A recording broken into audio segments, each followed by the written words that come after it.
আজকে তোমাদের সঙ্গে শেয়ার করছি দারুণ মজার চটজলদি হয়েও যাবে লাউ আর মুসুর ডালের দারুণ একটা টেস্টি রেসিপি। যদি কোনোদিন ট্রাই না করে থাকো, এই গরম থাকতে থাকতে অবশ্যই একবার গরম ভাতের সঙ্গে দুপুরবেলায় ট্রাই করতে পারো এই রেসিপিটা। সবার প্রথমে সর্ষের তেল সামান্য একটু দিয়ে তাতে একটু নুন আর হলুদ স্প্রিঙ্কেল করে দিয়ে দিলাম এক মুঠো চিংড়ি মাছ। চিংড়ি মাছটাকে জাস্ট 2 মিনিটের জন্য হালকা সটে করে তুলে আমি সাইডে রেখে দিচ্ছি। বন্ধুরা, যদি আমার চ্যানেলে ফার্স্ট টাইম ভিজিট করছো এই রেসিপিটা দেখতে দেখতে, তাহলে প্লিজ চ্যানেলটা সাবস্ক্রাইব করে নিও, নয়তো এরকম মজার রেসিপি মিস আউট হয়ে যাবে। আর চ্যানেলে আমি প্লে লিস্ট বানিয়ে রেখেছি নানান ধরনের, যাতে তোমাদের কোনো রান্নায় খুঁজে পেতে অসুবিধা না হয়। এবার দেখো আমাদের চিংড়ি মাছ ভাজা হয়ে গেছে, তুলে রেখে দিয়েছি। এরপরে সেম কড়াইটার মধ্যেই আমি দিয়ে দিচ্ছি এখানে ডুমো ডুমো করে কেটে রাখা লাউটাকে একটু জাস্ট হালকা 1 মিনিটের জন্য নেড়ে চেড়ে নিলাম। এরপরে এখানে মুসুর ডাল, আমি এখানে প্রায় বলতে পারো 2 মুঠো মুসুর ডাল ভালো করে ধুয়ে পরিষ্কার করে রেখেছি, সেই মুসুর ডালটা লাউটার মধ্যে দিয়ে দিচ্ছি। এরপরে দিয়ে দেবো এর মধ্যে আমি উষ্ণ গরম জল যতটা দরকার ডালের জন্যে। আমি এখানে 2 কাপ, বড় কাপের 2 কাপ ভর্তি করে জল দিয়ে দিচ্ছি। এই ডালটা কিন্তু একদম পাতলাও হবে না বা বেশি চাপ ঘনও হবে না, মিডিয়াম কনসিস্টেন্সিতে থাকবে। আমি দেখিয়ে দিচ্ছি কীরকম। আপাতত এখন ডালটা সিদ্ধ হওয়ার জন্য যতটা জল দরকার সেই অনুযায়ী আমি জল দিয়ে এটাকে ভালো করে ঢাকা দিয়ে সিদ্ধ হতে দেবো। আর আমি এই সময়তেই দিয়ে দিচ্ছি পরিমাণ মতো নুন। আমি 2 চামচ মতন নুন দিলাম, নুনটা নিজেদের টেস্ট অনুযায়ী দিয়ে দেবেন। ছোটো চামচে 2 চামচ ব্যবহার করেছি। আর এখানে ছোটো চামচে 1/2 চামচ মতন দিলাম হলুদ গুঁড়ো। নুন আর হলুদ দিয়ে ভালো করে মিক্স করে এবার এটাকে ঢাকা দিয়ে দেবো যতক্ষণ না লাউ আর ডালটা ভালো করে সিদ্ধ হয়ে যাচ্ছে।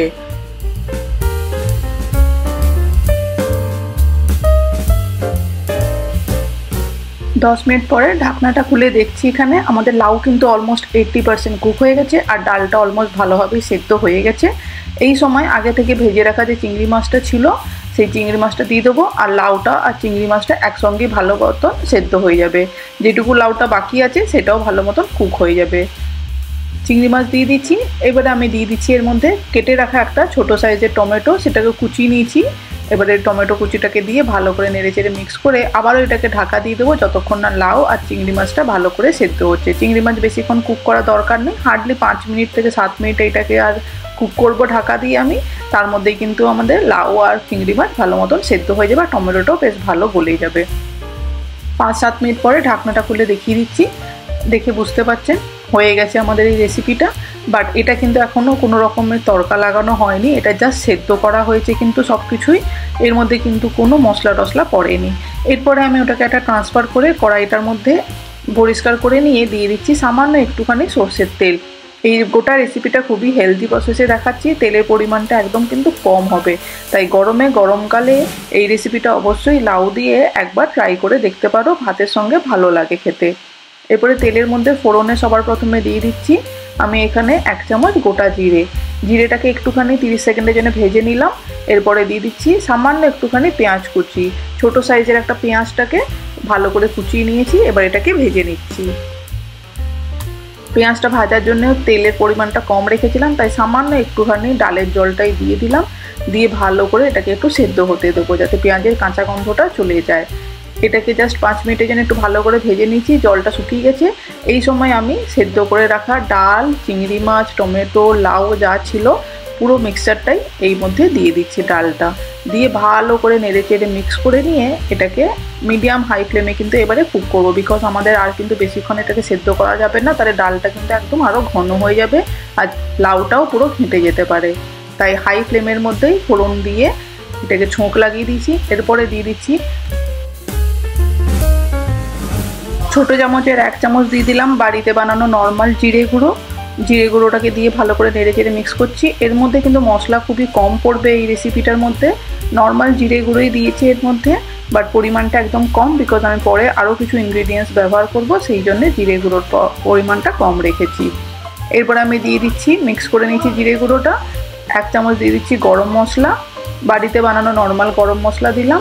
আর তার সঙ্গে দিয়ে দেবো আরও একটু 1/2 চামচ মতন ভাজা মশলাটার মধ্যে আমি একটুখানি জিরে আর শুকনো লঙ্কা শুকনো কড়াইয়ে ভেজে নিয়েছিলাম, সেই ভাজা মশলাটা উপর থেকে দিয়ে দিচ্ছি।